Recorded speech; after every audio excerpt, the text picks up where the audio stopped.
नमस्कार दोस्तों। आज हम लोग यूपी पुलिस के लिए हिंदी का मॉडल पेपर नंबर 2 देखेंगे। इसमें सभी 37 प्रश्नों को हम यहाँ पर व्याख्या से सॉल्व करेंगे।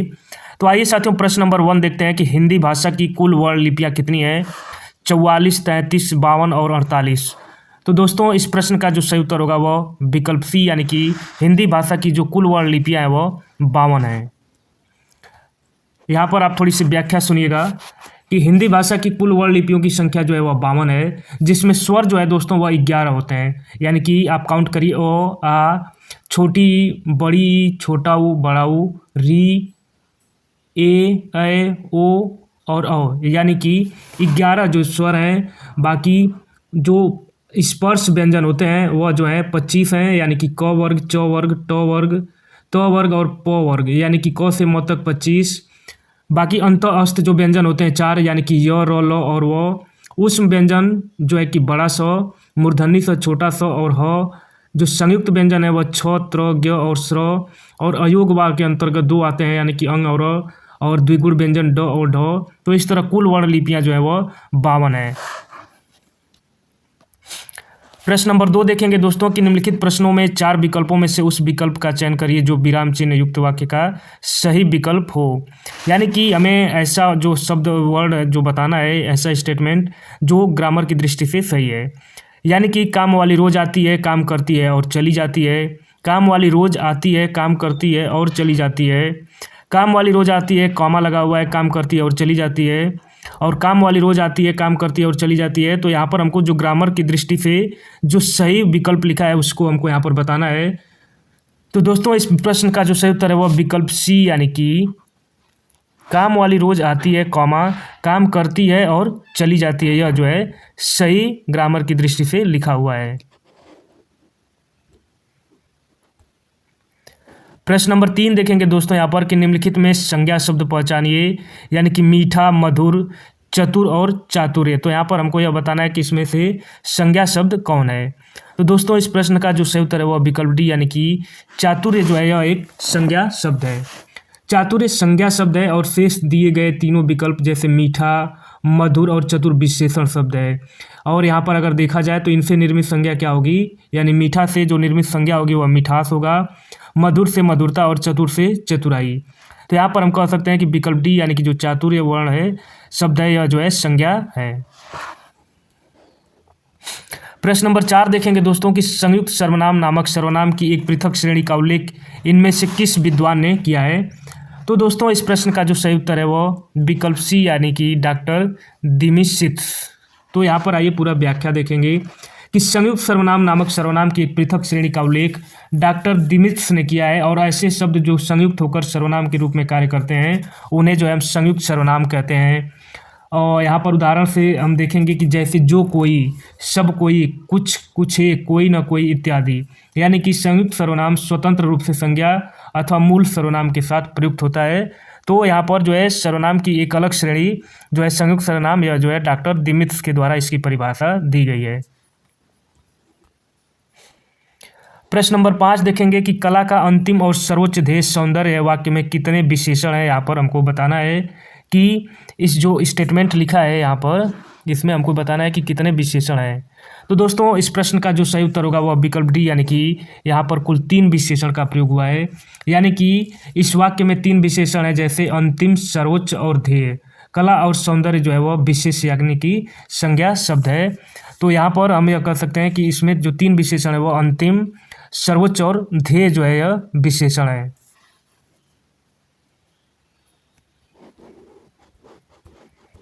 प्रश्न नंबर 6 देखेंगे दोस्तों कि जिन शब्दों से काम का करना या होना पाया जाता है उन्हें कहते हैं क्रिया विशेषण कहते हैं, सर्वनाम कहते हैं, क्रिया कहते हैं और अपूर्ण क्रिया कहते हैं। तो दोस्तों, जिन शब्दों से काम का करना या होना पाया जाता है उसे हम क्रिया कहते हैं, यानी कि विकल्प सी।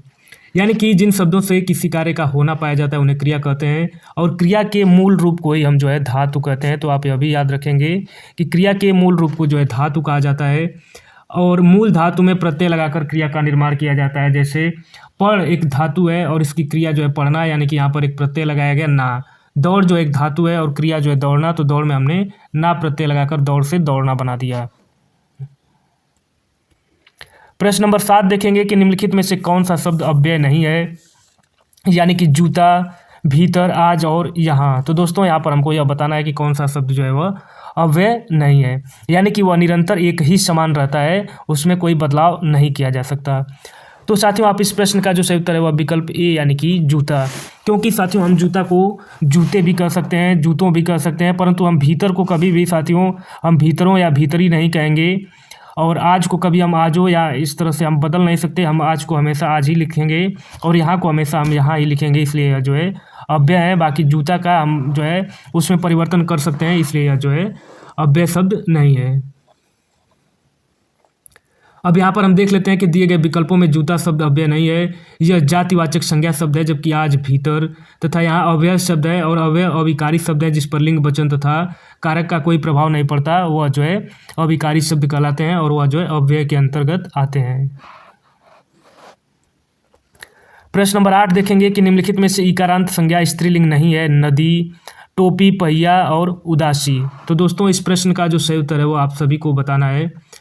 तो यहाँ पर जो है विकल्प डी यानी कि पहिया जो है वह इकारांत संज्ञा स्त्रीलिंग नहीं है। पहिया इकारांत संज्ञा स्त्रीलिंग नहीं है, पहिया जो है अकारांत पुल्लिंग शब्द है, जबकि नदी, टोपी, उदासी इकारांत संज्ञा शब्द हैं। वचन के आधार पर असंगत शब्द युग्म है, तलवार, तलवारें, चूहा, चूहे, थैला, थैले, मेहमान और मेहमानों।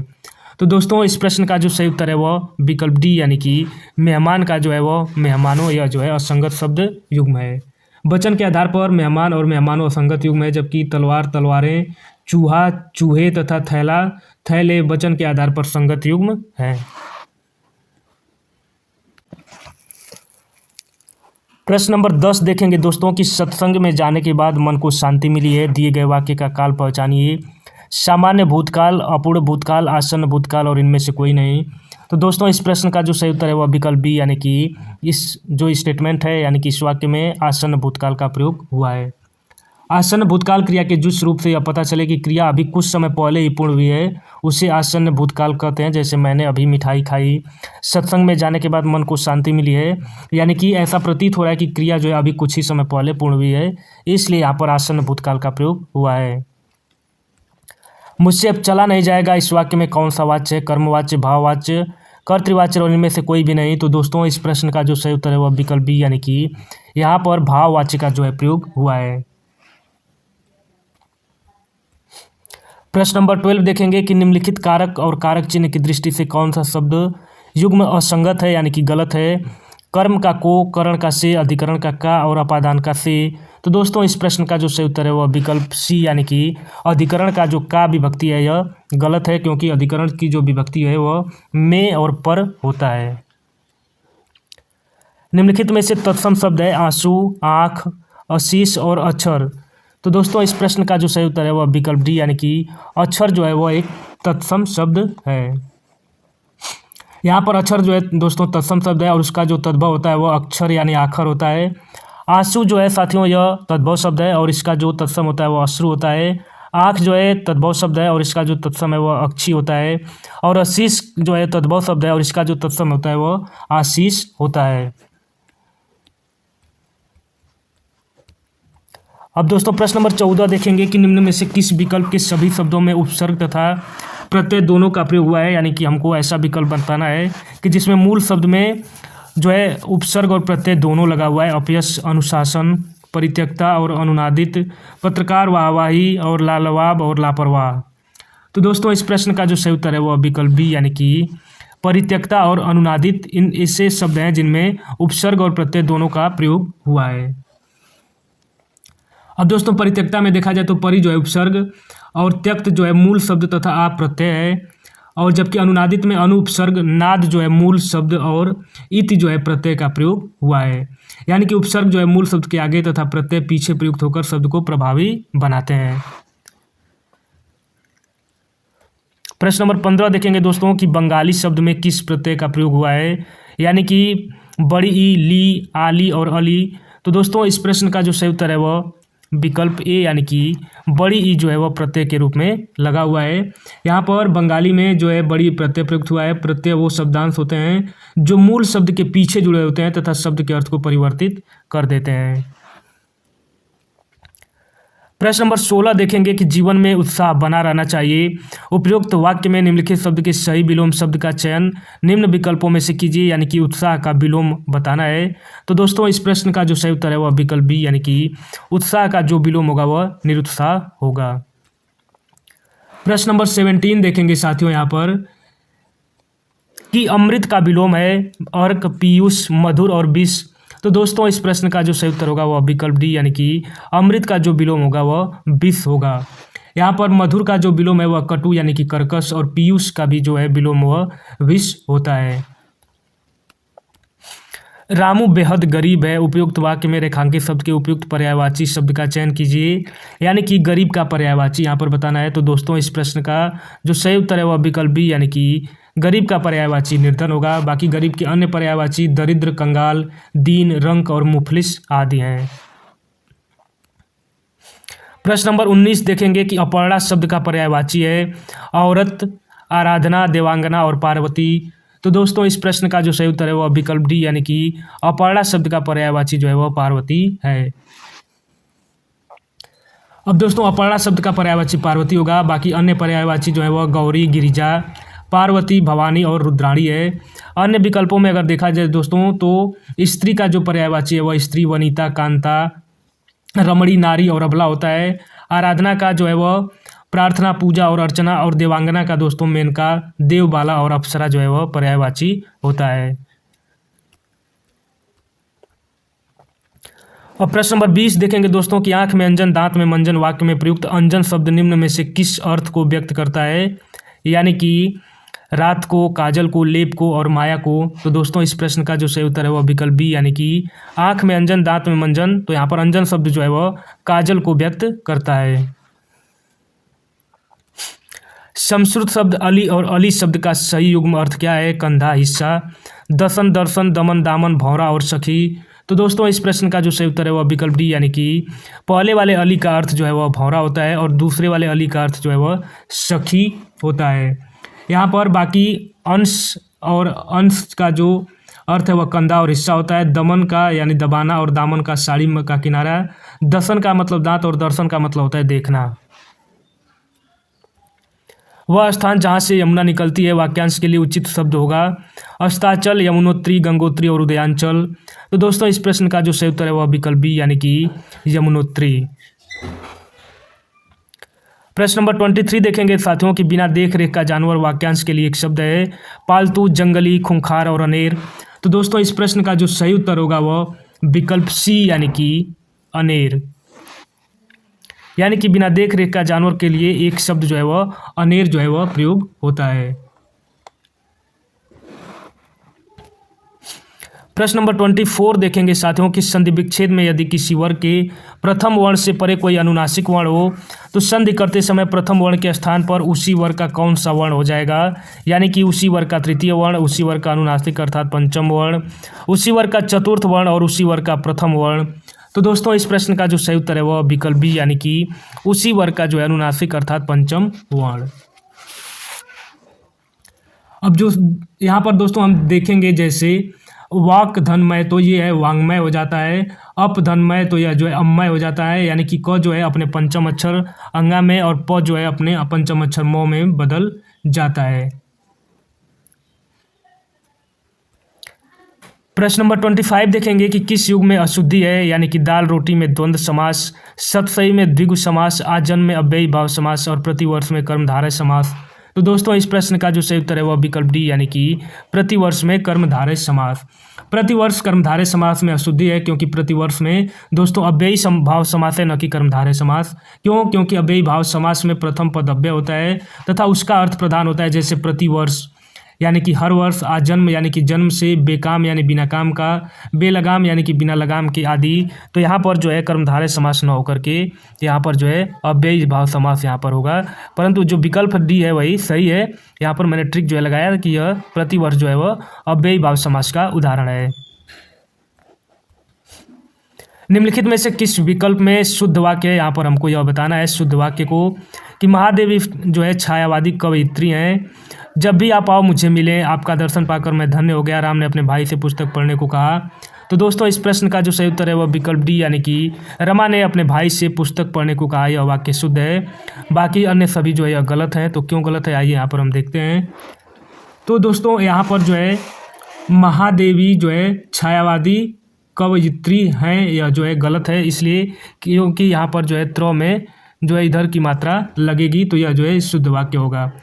जब भी आप आओ मुझे मिलें, तो यह गलत है क्योंकि आओ की जगह आए, यानी कि जब भी आप आए मुझे मिलें, यह जो है सही वाक्य होगा। और आपका दर्शन पाकर मैं धन्य हो गया, तो दोस्तों यहाँ पर आपका नहीं, यहाँ पर होगा कि आपके दर्शन पाकर मैं धन्य हो गया, तो यह वाक्य शुद्ध हो जाएगा। इसलिए यहाँ पर रमा ने अपने भाई से पुस्तक पढ़ने को कहा, यह जो है शुद्ध वाक्य है। प्रश्न नंबर 27 देखेंगे कि विभाव के दो प्रकार कौन से हैं। आलंबन, उद्दीपन, अस्थाई, संचारी, अनुभाव, अस्थाई, आलंबन और संचारी। तो दोस्तों इस प्रश्न का जो सही उत्तर होगा वह विकल्प ए यानी कि आलंबन और उद्दीपन जो है विभाव के दो प्रकार हैं, यानी कि आलंबन और उद्दीपन। कमला में कौन सा गण रूप है यह बताना है। जगण, रगड़, मगड़ और सगण। तो दोस्तों इस प्रश्न का जो सही उत्तर है वह विकल्प डी यानी कि कमला में जो है वह सगण रूप है। दोस्तों यहाँ पर हम थोड़ा सा यहाँ पर व्याख्या भी देख लेते हैं कि कमला में सगण यानी कि गण रूप है और वाणिज्य छंदों की गणना गण के क्रमानुसार की जाती है।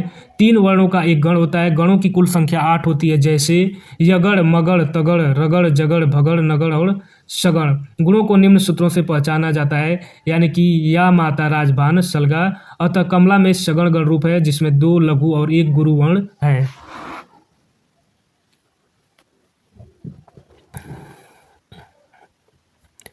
प्रश्न नंबर 29 देखेंगे कि मुदित महिपति मंदिर आए, सेवक सचिव सुमंत बुलाए, इस पंक्ति में कौन सा अलंकार है।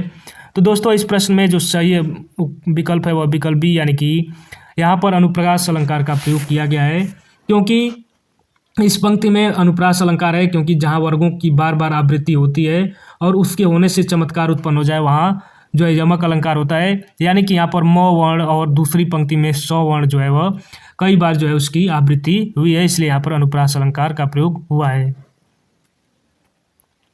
काव्य रीत के कितने भेद हैं। 2, 4, 8 और 3।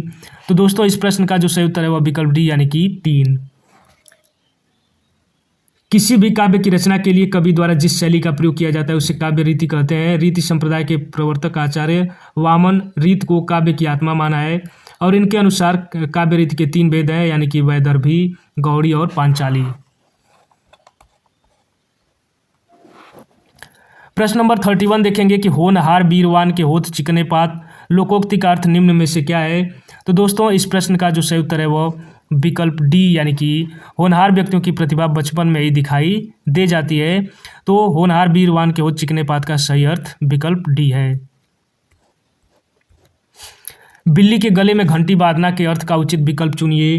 तो दोस्तों इस प्रश्न का जो सही उत्तर है वह विकल्प सी यानी कि अपने को संकट में डालना, यह जो है बिल्ली के गले में घंटी बांधने का अर्थ होता है।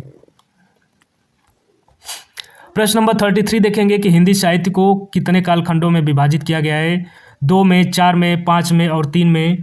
तो दोस्तों इस प्रश्न का जो सही उत्तर है वह विकल्प बी यानी कि हिंदी साहित्य के कालखंडों को 4 भागों में विभाजित किया गया है। आइए यहाँ पर थोड़ा सा पूरा इसके बारे में जानते हैं कि आचार्य रामचंद्र शुक्ल ने हिंदी साहित्य को 4 कालखंडों में विभाजित किया है और इनका काल विभाजन हिंदी साहित्य में सर्वाधिक वैज्ञानिक एवं प्रमाणिक माना जाता है। यानी कि आदिकाल की संज्ञा उन्होंने 1050 से 1375 ईस्वी को दिया, भक्ति काल को 1375 से 1700, रीत काल को 1700 से 1900 और आधुनिक काल 1900 से अभी तक जो है वह चल रहा है, वह आधुनिक काल कहलाता है। अब दोस्तों पूरा गद्यांश को पढ़कर हमें 4 प्रश्नों का उत्तर देना है। तो आप सभी साथी हमारे टेलीग्राम चैनल से जुड़ जाइएगा, वहाँ पर मैं प्रैक्टिस सेट जो है आपको दूंगा, तो आप वहाँ से डाउनलोड करके और जो है इस वाक्यांश को आप गद्यांश को पढ़कर नीचे दिए गए 4 प्रश्नों का उत्तर देंगे। टेलीग्राम का लिंक दोस्तों मैं अपने यूट्यूब के डिस्क्रिप्शन बॉक्स में भी दिया हूँ और जो है वीडियो के लिंक में भी मैं दिया हूँ, तो आप वहाँ से टेलीग्राम में जुड़कर जो है इन प्रश्नों का आप PDF लेकर और इन प्रश्नों को आप करेंगे। तो दोस्तों मैंने आपको बताया कि जब भी आपको गद्यांश से प्रश्न पूछे जाएँ, चाहे हिंदी का हो चाहे आप इंग्लिश का, तो सबसे अच्छा तरीका है होता है कि आप पहले क्वेश्चन को पढ़ लें कि क्वेश्चन क्या पूछ रहा है। पहला क्वेश्चन तो पढ़ ही लें और बाकी आप जो है गद्यांश को 2 से 3 बार पढ़ें, तो आप जो है एक अच्छे निष्कर्ष पर पहुंच जाएंगे।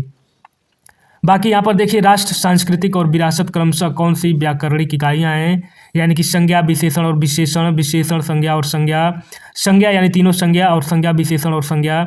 तो यहाँ पर राष्ट्र, सांस्कृतिक और विरासत, तो यहाँ पर जो दोस्तों सही उत्तर होगा वो विकल्प डी यानी कि संज्ञा, विशेषण और संज्ञा, क्योंकि राष्ट्र जो है संज्ञा है, सांस्कृतिक यानी कि विशेषण शब्द है और विरासत जो है वह एक संज्ञा शब्द है। अंतः विरोध शब्द में किस प्रकार की संधि है, अयादि, पूर्व रूप, विसर्ग और हल संधि। तो दोस्तों इस प्रश्न का जो सही उत्तर है वह विकल्प सी यानी कि अंतर्विरोध में विसर्ग संधि का प्रयोग किया गया है और जो है इसका संधि विच्छेद होगा अंतः धन विरोध। प्रश्न नंबर 36 देखेंगे कि व्यक्ति की दृष्टि जब संकुचित हो जाती है तो क्या होता है। तो दोस्तों इस प्रश्न का जो सही उत्तर है विकल्प सी यानी कि जब व्यक्ति धर्म, जाति, कुल आदि को प्रमुख मानने लगता है तब जो है व्यक्ति की दृष्टि वह है संकुचित हो जाती है। प्रश्न नंबर 37 देखेंगे दोस्तों कि एक जागरूक नागरिक के रूप में हमारा क्या कर्तव्य है। धर्म, जाति, भाषा आदि के तुच्छ मतभेदों को भुलाकर एक सुयोग्य और कर्मठ व्यक्ति को मत दें। हमें अपनी जाति, संप्रदाय और बिरादरी का उत्थान ध्यान में रखते हुए मतदान करें। सभी राजनेता एक जैसे होते हैं, हम नेताओं के भाषणों को बिल्कुल भी नहीं सुने। तो दोस्तों इस प्रश्न का जो सही उत्तर है वह विकल्प ए यानी कि धर्म, जाति, भाषा आदि के तुच्छ मतभेदों को भुलाकर एक सुयोग्य और कर्मठ व्यक्ति को मत दें। यही जो एक नागरिक जागरूक नागरिक के रूप में हमारा कर्तव्य होना चाहिए। तो दोस्तों यहाँ पर हमने मॉडल पेपर 2 का उत्तर प्रदेश पुलिस के सभी 37 प्रश्नों को व्याख्या सहित देखा। तो वह सभी साथी जो है कि यूपी पुलिस कांस्टेबल की तैयारी कर रहे हैं, उन सभी साथियों तक वीडियो आप शेयर कर दो और यहाँ पर डेली जो है वह यूपी पुलिस से संबंधित model paper exam first channel पर प्रोवाइड किया जाएगा, पूरा व्याख्या सहित प्रोवाइड किया जाएगा। तो जितने भी साथी यूपी पुलिस की तैयारी कर रहे हैं उन सभी साथियों से आग्रह है कि वीडियो को शेयर कर दें अपने दोस्तों के बीच, और जो है कि जो पुराने साथी हैं वो वीडियो को शुरू से अंत तक देखें और नए साथी जो है वह चैनल को प्लीज़ लाइक और सब्सक्राइब करें। तो आप सभी दोस्तों का बहुत बहुत धन्यवाद। नमस्कार।